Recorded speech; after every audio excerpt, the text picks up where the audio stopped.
Evítenos, señores del Gobierno, el bochorno de que el año que viene, cuando se publique el Democracy Index, el índice de las democracias más consolidadas del mundo, España no pase de ser el furgón de cola de las democracias plenas y pase a ser la primera de las democracias defectuosas. Porque ahí, señores del Gobierno, ahí, en ese bordecito entre las democracias plenas y las democracias defectuosas, es donde sus políticas nos han colocado. Muchas gracias, señorías.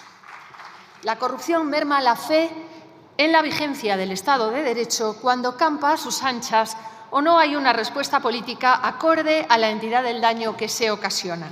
Y, en último término, la corrupción destruye la fe en las instituciones y, más aún, en la política, cuando no hay una reacción firme desde el terreno de la ejemplaridad. Estas palabras y más fueron pronunciadas en esta Cámara el 31 de mayo de 2018. Unos minutos antes, el diputado José Luis Ábalos había tomado la palabra para hacer una encendida defensa de la ejemplaridad en política que el Partido Socialista fingía encarnar en aquellas fechas.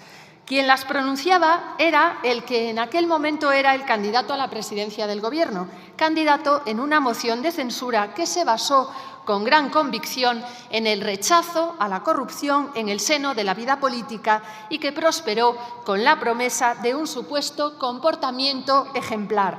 Después de esa intervención, Pedro Sánchez fue investido presidente del Gobierno de España.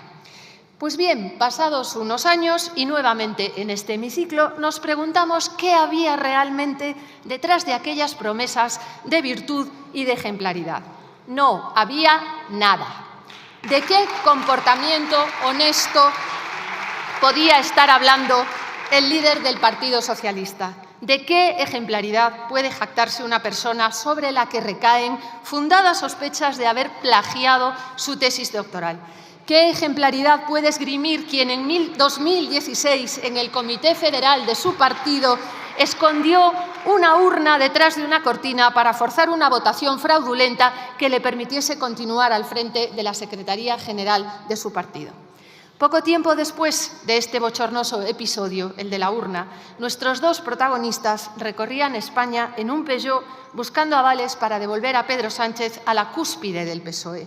Los acompañaban otros dos colegas de partido, Santos Cerdán y Koldo García Izaguirre. La suerte les sonrió y el líder fue generoso con la cuadrilla de amigos que le habían acompañado en aquella odisea, a los que les fue de perlas. En 2017, Ábalos fue nombrado secretario de Organización del PSOE, posteriormente ministro de Fomento. Santos Cerdán fue secretario de Coordinación Territorial, sustituyendo a Ábalos cuando éste fue cesado fulminantemente de sus dos cargos, en una de esas misteriosas operaciones tan típicas de este Gobierno, una operación aún más sospechosa a la luz de los últimos datos conocidos. Y Koldo García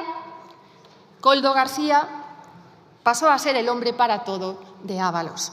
No es la primera vez que en esta Cámara nos interesamos por esta persona, Koldo García Izaguirre, de Baracaldo, militante socialista, concejal en Huarte por designación de Santos Cerdán, portero de un club de alterne, señorías, portero de un club de alterne, guardaespaldas, condenado en 2 ocasiones por lesiones, chofer de Pedro Sánchez, persona de confianza de Ábalos. Fue él quien acompañó a Ábalos precisamente al aeropuerto de Barajas cuando la vicepresidenta de Venezuela, Delcy Rodríguez, en enero de 2020, justo antes de la pandemia, aterrizó en Madrid a pesar de tener prohibida la entrada en espacio Schengen con unas misteriosas maletas.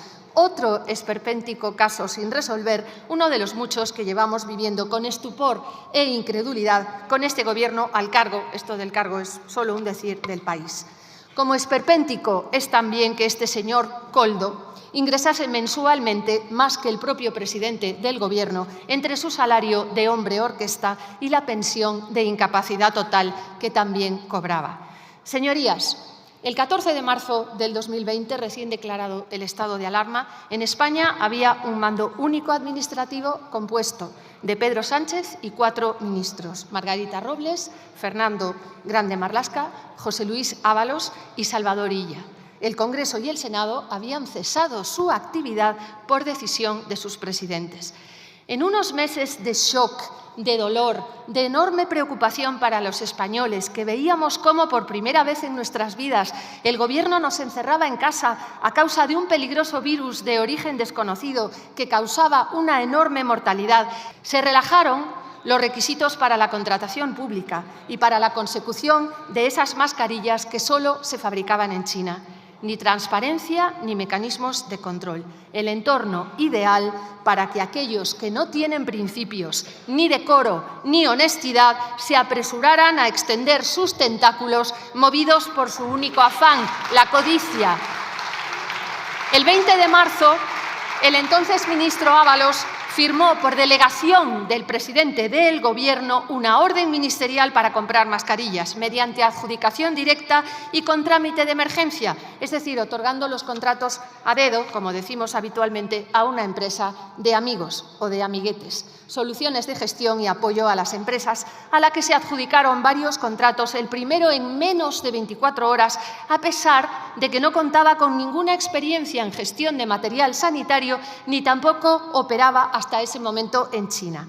Un primer contrato fue adjudicado por Puertos del Estado, 20 millones. Un segundo contrato por Adif, 12,5 millones. Un tercer contrato realizado desde la Subdirección General de Gestión Económica y Patrimonial del Ministerio, 3,5 millones.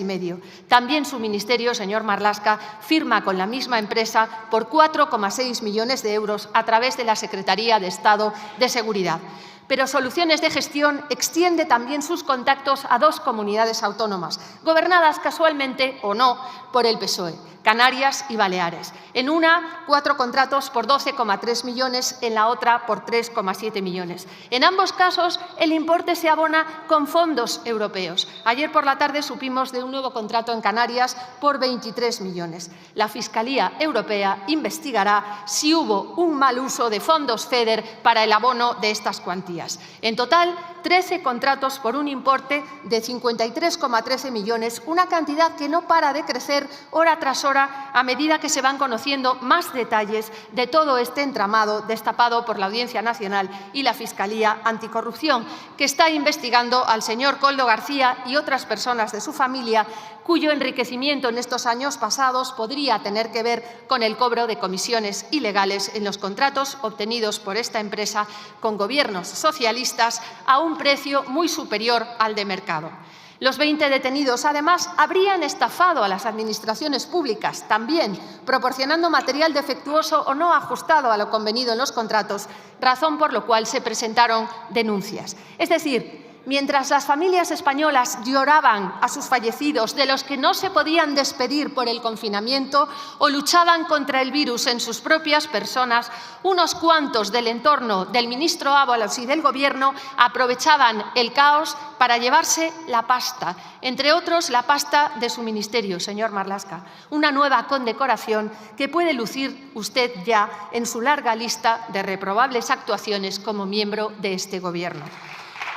El Gobierno ha salido en tromba, negando que tuviese conocimiento de estos hechos, lo mismo que va a hacer usted a renglón seguido, señor Marlaska, y por otro intentando encapsular el problema en el entorno de Ábalos, al que exigieron dejar la presidencia de la Comisión de Interior y su escaño, algo que han conseguido solo a medias. Pero es que el entorno de Ábalos, señor Marlaska, es el entorno de Sánchez, es su entorno también.